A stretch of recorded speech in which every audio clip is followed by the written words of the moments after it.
Hey everybody, Allie Gear here, and I want to share with you some of my go-to techniques to kind of create some stability in the hip joint. So I find that these outer hip muscles of the lateral pelvis tend to go a little sleepy, tend to go a little dormant.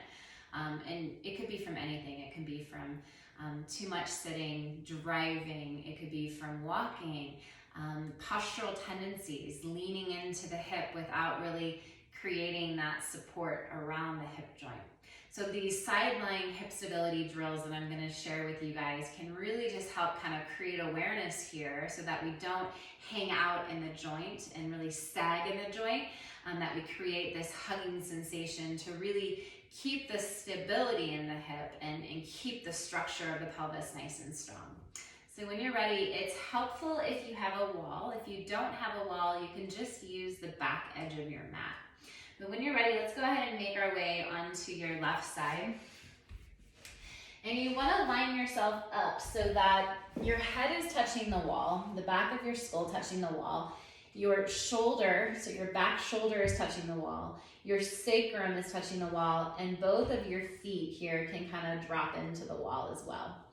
And then I want you to take your hand onto your hip and find with the heel of your hand, or with the palm of your hand, I want you just to kind of find the top edge of the hip bone here. And I want you to start to just kind of press that hip bone away towards your feet. So you're going to place your hand into your hip and then push down.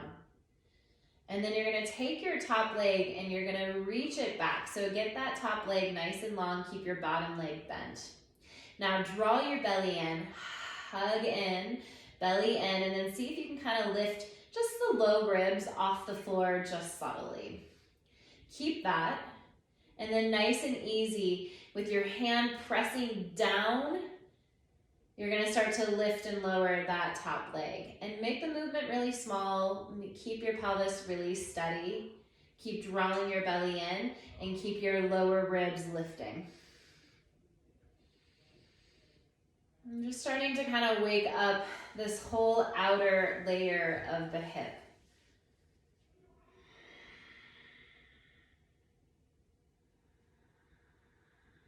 And just kind of notice when you start to feel sensation, it will start to fatigue, and that's actually what we're really looking for here. And then you're going to pause, keep the belly drawing in. Now, I'm going to keep my leg where it is. I'm just going to extend it now so that it's in line with my bent knee. So I'm at a diagonal with my top leg, and if I look down, it's kind of right in that same diagonal as my knee. Keep your foot pressing in, your sacrum pressing into the wall, shoulder. Now draw your belly in and lift your lower ribs. Now this is going to access a little different area of the outer hip stability. So connect into your breath and then start to hug your knee in. And then you're going to kick it back out at that diagonal. You're going to hug it in and kick it back out. And hug it in and kick it out.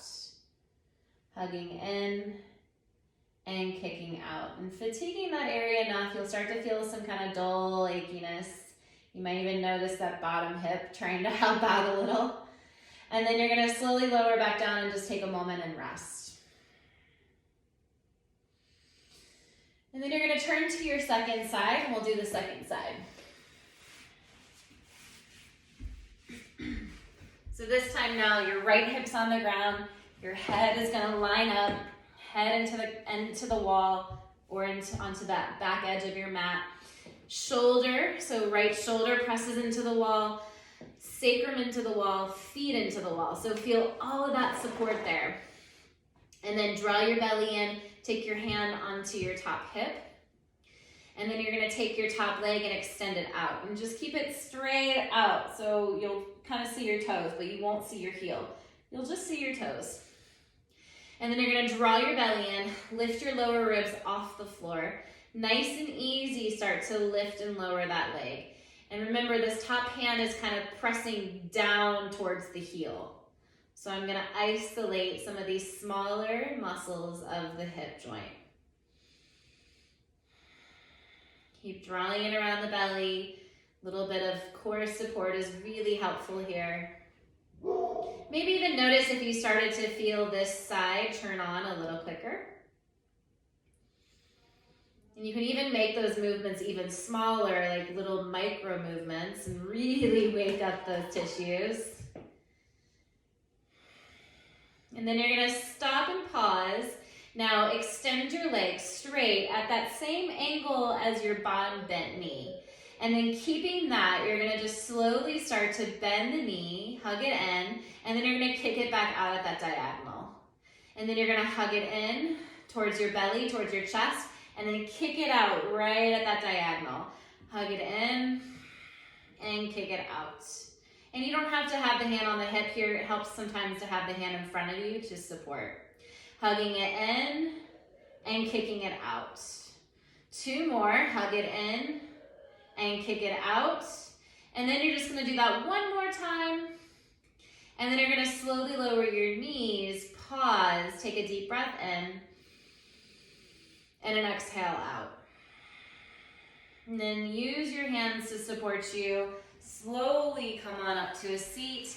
Kind of just take a moment just to notice the way those hips woke up.